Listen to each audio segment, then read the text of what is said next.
دیواریاں اندر بنائی ہوئی ہیں لوگوں نے قبرستان میں ایک قبر بنائی ہے، ارد گرد کیا بنا ڈالی ہے کہ یہاں اور کوئی دفن نہیں ہو سکتا، یہ حرام ہے۔ لیکن ان کو روکے کون؟ قاضی اسلام ہوتا تو روکتا۔ تو بد مذہب جو سرکار علیہ السلام، اہل بیت یا صحابہ کا گستاخ ہو، ایسا شخص مسلمانوں کے قبر میں دفن ہو سکتا؟ وہ مثل کتے گئے، جس طرح کتا مر جاتا ہے۔ اب کوئی کتا یہاں مر جائے تو بتائیے اس کتے کو یہاں مسلمانوں کے قبرستان میں جا کے دفن کرتے ہیں؟ ہمارے فقہا نے لکھا ہے یہ مثل کتے کے ہیں، جس طرح کتے کو رسی ڈال کے اس کی گربان میں، رسی ڈال کے اس کی گردن میں اس کو گھسیٹتے ہوئے کسی گڑھے میں ڈال دیتے ہیں۔ بد مذہب کا یہی حکم ہے، نہ اس بے ایمان کا جنازہ ہے، نہ اس بے ایمان کے لیے کوئی صالح ثواب ہے، نہ اس بے ایمان کے لیے کوئی غسل ہے، نہ کوئی کفن ہے، نہ کوئی دفن ہے۔ کتے کی مثل اس کو گلے میں ڈال دے، اس کو اوپر مٹی ڈال دے۔ یہ ہے بد مذہب کا حکم شریعت کی روشنی میں۔ جو سرکار کا کیا ہوتا ہے؟ گستاخ۔ جو سرکار کے اہل بیت کا، جو صحابہ کرام کا، بول لیں تو صحیح یار، آپ تو بولتے ہی نہیں ہیں۔ آپ تو نہیں ہیں، آپ کیوں پریشان ہو گئے؟ جو ہے بھلے وہ سنی کیوں نہ ہو، ایک سنی ہو کہے سرکار کو مطلق علم غیب نہیں ہے، وہ بھی اسی حکم میں ہے، جب مر جائے کتے کی طرح اس کو گڑھے میں ڈالا جائے گا۔ لفظ سنی کسی کو مسلمان نہیں کرتا، یاد رکھیں۔ مسلمان ہونے کے لیے عقائد کا درست ہونا ضروری ہے۔ مسلمان ہونے کے عقائد کا درست ہونا ضروری ہے۔ جس کے عقائد درست ہیں بھلے وہ اپنے آپ کو سنی نہ بھی کہے، وہ مسلمان ہی ہے۔ نہ کہ جی میں بریلوی ہوں، میں یہ ہوں۔ بریلوی تو ہمارا ویسے ہی مسلک نہیں ہے، تو ہمارے جاہلوں نے بنا رکھا ہے۔ یہ تو ہماری ایک مجتہد اور امام کی طرف، عاشق رسول کی طرف فقط نسبت ہے۔ جس طرح قادری، نقش بندی، نوشائی، چشتی، سہروردی، جو کوئی مسلک تھوڑی ہے، یہ تو نسبتیں ہیں۔ یہ کیا ہے؟ اسی طرح بریلوی بھی کوئی مسلک نہیں ہے، یاد رکھیں۔ ہماری جو ہم اپنے نام کے ساتھ لکھتے ہیں اہل سنت حنفی بریلوی، بریلوی سے مراد ہوتی ہے امام احمد رضا خان صاحب کے شہر کی طرف فقط نسبت، مسلک سے اس کا کوئی تعلق نہیں ہے۔ اور کوئی کہ میرا مسلک ہی بریلوی ہے تو آگے کوئی واپی کھڑا ہو جائے کہے جی کتنا پرانا ہے یہ مسلک، تو سنی کیا جواب دے گا؟ زیادہ سے زیادہ حضور 100 سال۔ وہ کہے گا تیرا جیسا پھر بے ایمان کوئی نہیں ہے۔ جس کے مسلک کو بنے ہوئے 100 سال ہوا ہو، اور سرکار کو گئے ہوئے کتنے ہوئے ہیں؟ 1450 سال۔ اصل مسلک تو وہ ہے نا جو اسی وقت سے چلا ہوا ہے۔ یہ اپنے جو لا علم بھائی ہیں ان کو ان باتوں کو غور کرنا چاہیے۔ بات وہ کیا کریں جس پہ آپ کل کو جواب بھی دینے کے قابل ہو سکے۔ ہم بریلوی لکھواتے ہیں، کہلاتے ہیں، اور لکھواتے جائیں گے، کہلواتے جائیں گے، لیکن اپنے امام کی طرف فقط نسبت کی وجہ سے۔ مسئلہ کا نام اہل سنت ہے۔ مسئلہ کا نام کیا ہے؟ اور فقہ کے اندر سیدنا امام اعظم ابو حنیفہ رضی اللہ عنہ کی اقتداء کرتے ہیں۔ اور کوئی شافعی ہو، کوئی حنبلی ہو، کوئی مالکی ہو، سب کے سب اہل سنت کی فرد ہے۔ حنبلی کو بد مذہب تھوڑی کہیں گے، شافعی کو بد مذہب تھوڑی، وہ بھی مسلمان ہیں، سنی ہیں۔ وہ بھی کیا ہوتے ہیں؟ کیونکہ جو مسلمان ہوتا ہے وہ اہل سنت ہوتا ہے، یاد رکھیں۔ بھلے وہ حنبلی ہو، وہ مالکی ہو، وہ شافعی ہو، وہ حنفی ہو۔ قبر پر اذان دینے کے بارے میں شریعت مطالعہ کا حکم کیا ہے؟ قرآن و سنت کی روشنی میں جب کسی مسلمان کو آپ دفن کر لیں، دعا مانگ لیں، اس کے بعد اس کی قبر پر اذان دینا مستحب ہے۔ کس درجے میں ہے؟ آپ اپنا مذہب سیکھیں، اس طرح سیکھیں جس طرح ہمارے فقہا نے ہمیں ہمارا مسلک سکھایا ہے۔ اب مستحب کیا چیز ہوتی ہے؟ یصاب علی فعلی ولا یعاقب علی ترکی، یہ مستحب کا حکم ہے۔ امام سرخسی نے اصول سرخسی میں ذکر کیا کہ مستحب کو بندہ اچھی نیت سے اپنا لے تو اللہ ثواب دیتا ہے، اگر نہ اپنائے تو گناہ گار ہے۔ اب کتنا خوبصورت مسلک واضح ہو گیا۔ اگر کوئی اذان نہیں دیتا تو وہ گناہ گار نہیں ہے، وہ گناہ گار۔ ہمارے یہاں کیا ہے؟ اس نے اذان نہیں دی، یہ بد مذہب ہو گیا۔ نہ جانے لوگوں کو کیا ہو گیا۔ اب اگلی بات سنیں، میں یا رسول اللہ کہنے والا سنی ہوں، الحمدللہ علی احسانی، نسبتاً میں قادری ہوں، غوث اعظم رضی اللہ عنہ کی جناب میں ہم مرید ہیں۔ انگوٹھے چومنا، جب سرکار کا نام آ جائے کیا چومنا؟ ہمارے مسلک میں فقط مستحب ہے۔ کیا ہے؟ چوم لیں تو ثواب ملتا ہے، اگر نہ چومیں تو گناہ۔ اب ہمارے ہیں جو جہل قسم کے لوگ ہیں، لائن 20 بندے بیٹھے تھے، اذان شروع ہو گئی، ان میں 15 بندوں نے انگوٹھے چومے اور 5 نے، پتہ ہے کیا کہے گا ہمارا لا علم سنی؟ کہے گا یہ کوئی گستاخ ہی بیٹھا ہے جس نے انگوٹھے نہیں چومے۔ بتائیں یہ جہالت اور یہ تعصب اور یہ غلطی ہے کہ نہیں ہے؟ یار انگوٹھے چومنے میں اب کوئی گستاخی اور اس کا تعلق پڑا ہے؟ جس کے بارے میں فقہا کا حکم یہ ہے کر لیں تو ثواب ہے، نہ کریں تو گناہ مطلقاً ہوتا ہی۔ اور ہمارے یہاں اسی کو معیار بنا دیا گیا، جو چومے وہ مسلمان ہے، جو نہ چومے معاذ اللہ وہ کافر ہو گئے۔ ایسی کوئی بات نہیں ہے، ہمارے جہل لوگوں نے اس طرح کے گھڑتو مسئلے لوگوں کو بتائے ہوئے۔ اور یقین جانے میری یہی گفتگو دیوبندیوں کا کوئی مفتی سنے نا، میری یہی گفتگو ضرور سنے گا، کیونکہ نیٹ پہ اپلوڈ ہونا ہے، انہوں نے ضرور سننی ہوتی ہے، تو وہ مجھے شاباش دے گا، یقین جانے، حالانکہ دیوبندی ہے، حالانکہ کیا ہے؟ آپ نے پوچھا نہیں ہے کہ وہ آپ کو اس مسئلے پہ کیوں شاباش دے گا، کیونکہ ان کی اپنی کتابوں میں یہی لکھا ہوا ہے۔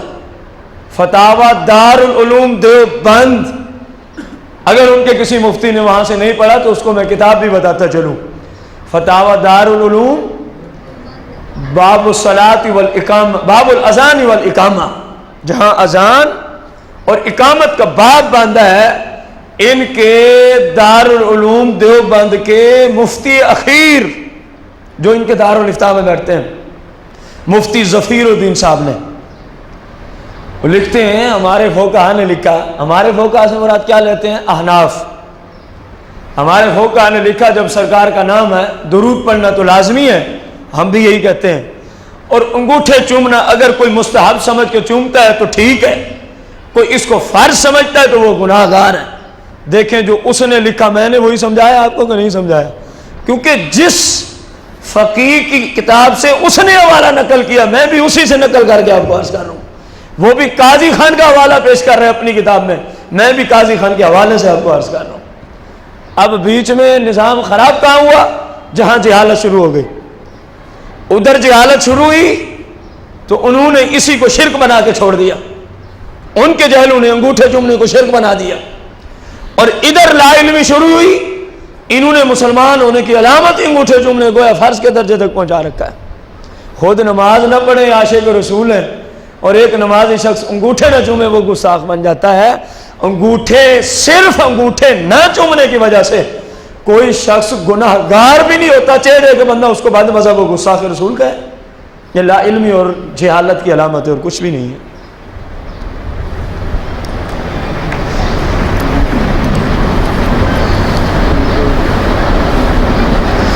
قبرستان والوں پر جب کسی کا گزر ہو تو وہ کیا کہے؟ سرکار علیہ السلام نے ارشاد فرمایا جب کوئی مسلمانوں کے قبرستان سے مسلمان گزرے تو فرمایا وہ یوں کہا کرے، السلام علیکم یا اہل القبور انا لاحقون منکم انشاء اللہ تعالی عزیز یا معاشر المسلمین۔ موجودہ زمانے میں یہ جملہ بھی بڑھائیں گے۔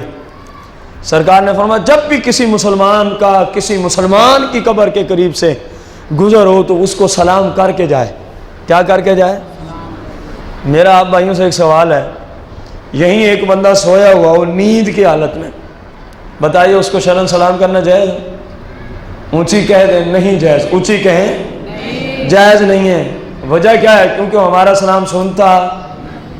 تو سرکار نے کیا فرمایا جب کسی کے قبر کے قریب سے گزرو تو اس کو کیا کرو؟ اگر وہ بھی نہ سنتا ہوتا تو سرکار نے جس طرح یہاں منع فرمایا وہاں بھی منع فرما دیتے، وہاں بھی کیا فرماتے؟ منع فرماتے۔ آپ نے فرمایا نہیں وہ سنتے ہیں، تم ان کو سلام کیا کرو، تمہیں جواب بھی دیتے ہیں، تمہیں تمہارے سلام کا کہنا کیا ہے؟ السلام علیکم یا اہل بھلے ایک قبر بھی ہو سیغہ جمع کا بولنا ہے، آپ نے السلام علیکم کہنا ہے، اے قبر والو تم پہ سلامتی ہو، تم پہ کیا ہو؟ انا لاحقون منکم انشاءاللہ تعالی عزیز، اگر اللہ نے چاہا تو ہم بھی تمہارے پیچھے تمہارے ساتھ ملنے والے ہیں، ہم بھی قبرستان کی طرف آنے والے ہیں۔ دیکھیں سرکار نے کتنی پیاری دعا ادا فرمائی۔ اگر کوئی اس دعا کے مفہوم پہ غور کرے اور جب قبرستان سے گزرے تو سرکار نے اس کو اس کی قبر یاد کرا دی، اس پہ سلامتی بھیج اور اس کو کہے کہ میں بھی آنے والا ہوں یہیں. جب اپنی قبر یاد ہو تو پھر بندے سے گناہ نہیں ہوتے. جس کو قبر یاد ہوتی ہے پھر وہ اللہ کی نافرمانیاں نہیں کرتا. اس لیے سرکار نے اتنی اچھی دعا عطا فرمائی. اور موجودہ زمانے میں کیونکہ اسی قبرستان میں مسلمان اور اسی میں بے ایمان کافر بھی بد مذہب بھی ہوتے ہیں، تو لہذا ایک جملہ بولا جائے. ہمارے فوقا نے تصریح بھی کی ہے، یا معاشر المسلمین، کہ میری سلامتی صرف مسلمانوں کے لیے ہے. میں نے جو سلام کیا کن کے لیے ہے؟ باقاعدہ کتابوں میں فوقا نے تصریح کی ہے. جہاں کافر اور مسلمان اکٹھے دفن ہوں وہاں یہ جملہ بولنا ہوگا. جس طرح سرکار کی حدیث ہے، زندہ لوگوں میں بھی اس کی مثال موجود ہے. حدیث سے سرکار علیہ السلام سے پوچھا گیا، ہم ایسی جگہ پہنچتے ہیں جہاں مجمع میں مسلمان بھی بیٹھے ہیں کافر بھی بیٹھے ہیں، تو کیا کیا جائے؟ فرمایا تم سلام کیا کرو، نیت کیا کرو، یا اللہ میں نے صرف مسلمانوں کو سلام کیا ہے. میں نے صرف کن کو سلام کیا ہے؟ سرکار کی یہ زندوں کے بارے بھی اسی طرح کا فرمان علی شان موجود ہے. اور جب بھی گزر ہو یہ سلام پڑھنا ہوگا، جب بھی گزر ہو. یہاں پوچھا، اصل میں یہی گیا کہ ایک بندہ اکثر قبرستان کے قریب سے گزرتا ہے، کیا وہ پڑھے گا؟ وہ جب بھی جائے گا تو پڑھے گا. سنت مبارکہ یہی ہے.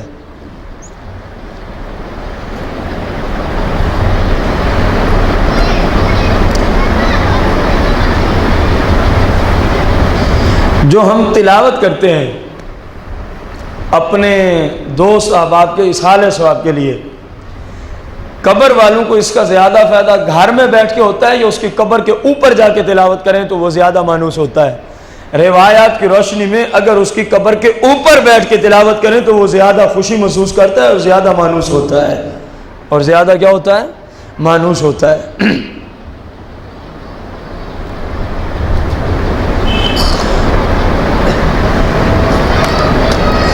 تدفین سے پہلے اپنے مردوں کو کیسی نصیحت کریں، یہ کیا سوال ہے؟ میں آپ کو بتا دیتا ہوں جو اس سے ریلیٹڈ احادیث اور روایات ہیں. سرکار علیہ السلام کا فرمان ہے، جب کسی شخص کا مرنے کا وقت قریب آئے، مرنے کا وقت، تو اس کو تم تلقین کرو. اس کو تم کلمے کی کیا کرو؟ تلقین کا طریقہ یہ نہیں ہے کہ بندہ اس کو کہے پڑھ کلمہ شریف. وہ اس وقت بیچارہ نزا کی سختیوں میں ہے، ممکن ہے وہ کہتا میں نہیں پڑھتا. یہ تلقین کا طریقہ درست نہیں ہے. بلکہ کیا طریقہ اس حدیث کے تحت فوقا نے لکھا، اس کے قریب کلمہ شریف کا ورد اونچی آواز میں شروع کر دیں. لوگ ارد گرد جو بیٹھے ہیں نا، 2-4 احباب، اونچی آواز میں کلمہ شریف پڑھنا شروع کر دیں. اس کی سمجھ میں آئے گا تو سن کے پڑھ لے گا، ورنہ کم از کم انکار تو نہیں کرے گا نا. یوں کہنا کہ کلمہ پڑھ، وہ بھی عین نزا کی حالت میں، فوقا اس کی اجازت نہیں دیتے، کیونکہ وہ بیچارہ اس وقت انتہائی سختیوں میں ہوتا ہے. اس وقت صرف بلند آواز سے کلمہ شریف پڑھنے کی اجازت دی ہے اس حدیث شریف کی روشنی میں کہ اپنے مردوں کو کیا کرو؟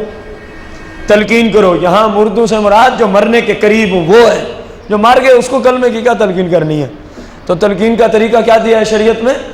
اس کے قریب کلمہ شریف کا ذکر بلند آواز سے کرو. ممکن ہے اللہ تعالیٰ نے چاہا وہ سن کے کلمہ پڑھ گیا تو سرکار کا فرمان ہے جس کا دنیا سے رخصت ہوتے ہوئے آخری کلام کلمہ شریف ہوا، میرا رب بغیر حساب کو اس کو جنت عطا فرما دے گا. اللہ کی بارگاہ میں ہم دعا کرتے ہیں اس مقدس دن، مقدس وقت، مقدس لمحات اور مقدس محفل کے طفیل اللہ ہمیں بھی اور ہمارے جتنے رشتہ دار ہیں، والدین، بہن بھائی، جتنے دوست احباب، تمام مسلمانوں کو اللہ جب آخری وقت ہو اللہ کلمہ پڑھنے کی توفیق عطا فرمائے.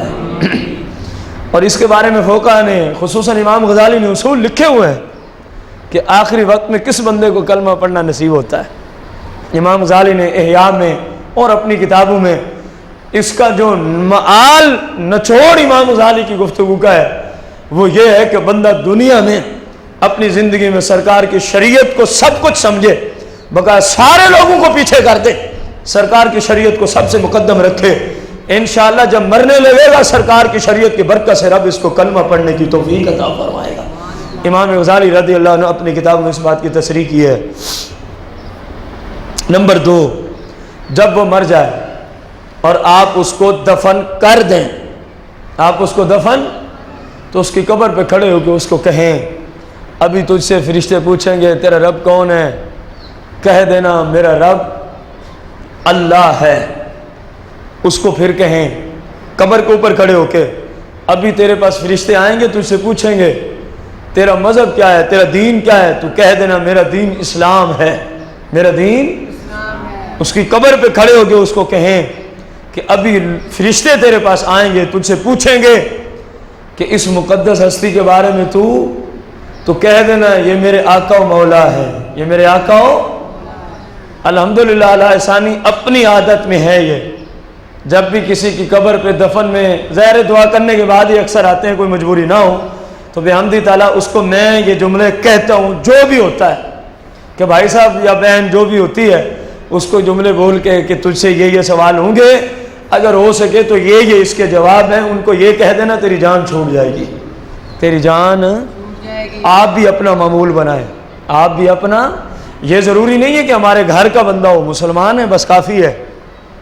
ظاہر ہے یہاں میرے گھر کا بندہ تو آج تک کوئی بھی فوت نہیں ہوا، یہاں کی بات کر رہا ہوں، تو میں ہر جنازے میں جس میں جاتا ہوں یہ کہتا ہوں، کیوں؟ اسلام نے کہا مسلمان کو کہے، مسلمان۔ تو آپ بھی آج سے نیت کریں کہ جس کی قبر پہ بھی ہمیں موقع ملے گا، اس کے جنازے کے بعد اس کی قبر پہ گئے ہیں، ہمارا جاتا ہی کیا ہے یار، اتنا کہنا ہے، ضروری نہیں بلند آواز میں، بس اتنا کہیں کہ تلفظ ادا ہو جائے، تلفظ ادا ہو جائے، آگے اس تک رب پہنچا دے گا۔ اور کوئی بندہ کہ نہیں اونچی آواز میں پڑھے گے تو جائے گا، پھر تو منو من میٹھی کے نیچے کیسے پہنچے گا، اتنی مٹی اس کے اوپر پہنچی ہوئی ہے، یہ رب کی قدرت سے پہنچ جاتا ہے، رب کی قدرت سے۔ دیکھیں نا ہم یہاں پڑھتے ہیں، اسال ثواب کر رہے ہیں حضور غوث اعظم رضی اللہ عنہ کو، آپ بغداد میں ہزاروں میل دور ہیں، رب کے عطا سے وہاں پہنچتا ہے کہ نہیں پہنچتا؟ صرف آپ کا ثواب نہیں پہنچتا، یہ بھی پہنچتا ہے کہ اے غوث تیرے فلاں غلام نے یہ تحفہ بھیجا ہے۔ غوث اعظم اپنے غلاموں کو بھی جانتے ہیں، اپنے غلاموں کو بھی، جیسے کئی بار غوث اعظم رضی اللہ عنہ نے اپنے خطبوں میں اس بات کا اظہار فرمایا، کئی بار آپ کے خطبات کی خصوصاً جو کتابیں ان کے اندر یہ مسئلہ موجود ہے، جس طرح شرح فتوح الغیب ہے، آپ نے کئی بار کہا لوگوں اگر ہمارے اوپر شریعت کی پابندیاں نہ ہوتی، اگر ہمارے اوپر شریعت کی پابندیاں تو تم جو کچھ بھی کر کے آتے ہو، کھا کے آتے ہو نا، وہ سب کا سب ہمارے سامنے ہوتا ہے، ایسے جس طرح ایک شیشے کی بوتل ہو یا شیشے کی سفید شیشے کا گلاس ہو، اس کے اندر جو کچھ پڑا ہوتا ہے باہر سے نظر آتا ہے، میں سب کچھ تمہارا ایسے ہی دیکھتا ہوں لیکن بتاتا نہیں ہوں، شریعت کی میرے اوپر پابندیاں ہیں، شریعت کے میرے اوپر کیا ہیں؟ جب میں ایسی روایات کسی عالم سے سنتا ہوں، پڑھتا ہوں، تو مجھے سرکار علیہ السلام کی ایک حدیث یاد آتی ہے، مجھے سرکار علیہ السلام کی ایک حدیث کیا ہے؟ قال النبی علیہ الصلوۃ والتسلیم العلماء امتی، العلماء امتی کا انبیاء بنی اسرائیل، فرمایا لوگوں میری امت کے علماء کی شان یہ ہوگی جس طرح بنی اسرائیل کے نبی لوگوں کو گفتگو کر کے دکھا دیا کرتے تھے، بتا دیا کرتے تھے، میری امت کے علماء کو رب یہ منصب عطا فرمائے گا۔ یہ اور بات ہے کہ جب رب چاہے گا وہ بتائیں گے، ورنہ شریعت کی ان پہ کیا ہوتی ہے؟ تو غوث اعظم انہی علماء میں شمار ہوتے ہیں، ایسے علماء میں جو بنی اسرائیل کے نبیوں جیسا درجہ رکھتے ہیں، ان کی برابری نہیں کر سکتا غیر نبی، یہ یاد رکھیں، کیونکہ کوئی غیر نبی نبی کی شان کے برابر نہیں، لیکن سرکار نے فرمایا رب ان کو ایسے عہدے اور رتبے عطا فرمائے گا۔ اللہ جل مجدہ سے دعا ہے صحیح معنوں میں ہم سب کو رب تعالیٰ دین سیکھ کر شریعت پر عمل کرنے کی توفیق عظیم عطا فرمائے، آمین بجاہ النبی الکریم علیہ الصلوۃ والتسلیم۔ بسم اللہ الرحمن الرحیم، اللہم صلی علی سیدنا محمد النبی الامی وعلی آلہ وصحبہ وسلم۔ یا مولا کریم، ہم نے جو دین سیکھا، اس محفل میں جتنے میرے بھائی بزرگ دوست بیٹھے، ہم سب کا یہاں مل جل کے دین کو سیکھنا، اس کو اپنی بارگاہ عالی میں شرف قبولیت فرما۔ مولا اسی دین کی محفل کے طفیل ہم سب کی بخشش و مغفرت فرما، دین سیکھنے کو ہمارے لیے ذریعہ بخشش و نجات بنا۔ مولا کریم اسی کو ہمارے لیے قبر و آخرت میں عذاب سے نجات کا ذریعہ و نجات بنا۔ سرکار علیہ السلام کی سچی محبت عطا فرما، سرکار علیہ السلام کے صلہ جلہ سے بیماروں کو شفا عطا فرما، بے روزگاروں کو حلال رزق عطا فرما، پریشان آلوں کی پریشانیوں کو دور فرما، جو تنگ دست ہیں ان کو خوشحالیاں عطا فرما، جو بے اولاد ہیں سرکار علیہ السلام کی اولاد کے طفیل انہیں نیک صالح اولاد عطا فرما، سرکار صلی اللہ علیہ وسلم کی ہم سب کو شفاعت کبریٰ نصیب فرما۔ مولا ہمارے جتنے مسلمان بہن بھائی جہاں کی اعتکاف میں ہیں، خصوصاً ہماری مسجد میں جتنے بھائی بزرگ اعتکاف میں بیٹھے ہیں، سب کے اعتکاف کو اپنی بارگاہ عالیہ میں شرف قبولیت فرما۔